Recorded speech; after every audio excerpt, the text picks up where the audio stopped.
Hello বন্ধুরা, সবাই কেমন আছে? আশা করি সবাই ভালো আছেন।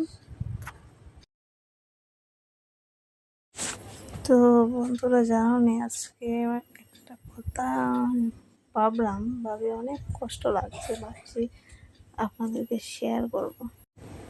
তো শর্টকাটেই বলে দিই, কথাটা হলো যে আমি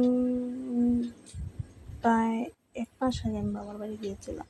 তখন বাবার বাড়ি যাওয়ার পরে আমার মা, বাবা, ভাই বা পাড়া প্রতিবেশী যারা আছে সবাই আমার বাচ্চার এরকম শয়তানি দেখে সবাই মানে যে তুমি বাচ্চাকে নিয়ে কিভাবে কি করো, যে অত শয়তানি করে। তো আমি বললাম যে আর কি করবো, এরকম করতে হয়। বাট এত চঞ্চল মানে কোয়ার মতো না, খুব বেশি শয়তানি করে। বাট জামাইয়ের বাড়ির মানুষই কি কর জানো নি, যেও মাই অত শান্ত যেসব বাচ্চারা অত শান্তিদের মাটারে মানুষের বাচ্চা কাচ্চা কত শয়তানি করে, মানে কোয়ার মতো না। ভাগ্যবনে একটা বাচ্চা পাইছস যে অত বালা, এমনকি তোর বাবাও এরকম কর যে অত শান্ত বাচ্চা। বাট কিছু বুঝলাম না বন্ধু। তো শ্বশুর বাড়ির মানুষে করে যে আমি অনেক শান্তিতে থাকি, আমার এই বাচ্চাটা কোনো জ্বালাতন করে কিচ্ছু না। বাট বাবার বাড়ির পাড়া প্রতিবেশী দেখে আর কর যে অত শয়তানি করে বাচ্চাটা নিয়ে তোর অনেক কষ্ট হয় সামলাইতে।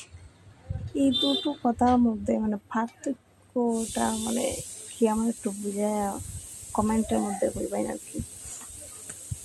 মানে বাবার বাড়ি আর শ্বশুর বাড়ি মানে শ্বশুর বাড়ির মধ্যে মানে তোমার যত মানে খাটিয়া থাকো না, মানে তাও বলবো মানে সুখে থাকি। বাট বাবার বাড়ির মধ্যে এক ফুটা যদি কষ্ট করবো মা বাবার সামনে, এটা মা বাবাই দেখে। এটাই মানে আমার মনের মধ্যে আজকে একটা দুঃখ যে না, বন্ধুদেরকে একটু শেয়ার করি তো মনটা একটু হালকা হবে। মানে কিছু বুঝিয়ে না, মানে দুনিয়াটা একটা কীরকম। আর বন্ধুরা, মানে এখন এরকম কোনো বাচ্চা আসেনি যে মানে শয়তানি করে না, এমন কোনো বাচ্চা নাই যে শয়তানি করে না। সব বাচ্চারাই শয়তানি করে। আর ঠিক আছে, এটা মা বাবার মেনটেন করতে পারে। বাট ওরা কী বলে জানেন, যে মানে আমারে কোনো এত সুখ দেয়, এত শান্তি দেয়, কোনো জ্বালাতন করেন না।